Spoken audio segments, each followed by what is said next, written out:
I believe the Temple Community Garden started about 5 years ago. Our energy levels help us determine what we can do with the semester.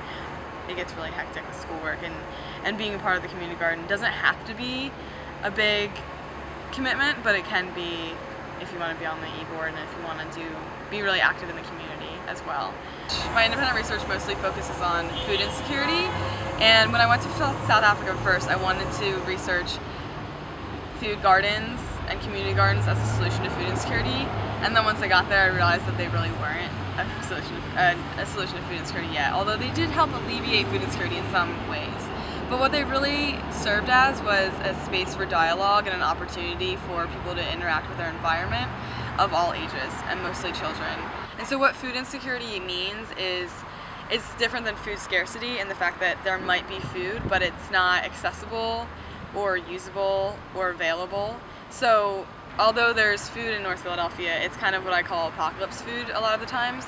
There's very few grocery stores north of Cecil B. Moore. And so besides that, at corner stores what you can find is maybe a potato, maybe a rotten banana if you're lucky, lots of canned vegetables, and then also lots of like chips, processed foods, fried foods, and just kind of like high calorie, low nutrient foods that we see in a lot of food deserts in America. And so Philadelphia is structured way differently because it's a post-industrial city.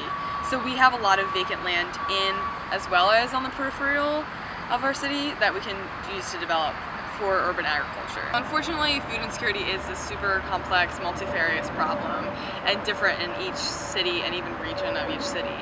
By identifying the problems and internal inhibitors and external inhibitors, and also community perception of these programs, power structures, and decision-making processes, I can hopefully reach some sort of a conclusion of, okay, these are the problems, so how do we solve them? I try to buy my food from farmers markets. There's also CSAs, which is community supported agriculture, which kind of brings the food to you, or you can go pick up a box of vegetables each week. But I'm a vegan, and I believe that eating foods lower on the trophic level preserves resources, water, and just it takes 16 pounds of grain to produce 1 pound of meat. So if you would just eat the plant-based foods and leave the animals alone, we could feed the entire world, and the world totally produces more than enough food to feed the entire world, but unfortunately resources are just distributed unevenly. So I also think that composting is a big thing that everyone should do.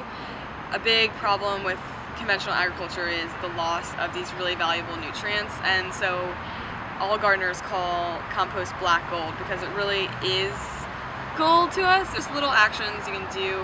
Just try to buy local, and I know that sounds kind of like a greenwashing buzzword at this point, but they're actually really, urban farms are really cheap and also have sometimes a sliding scale, so it fits into the student budget pretty well.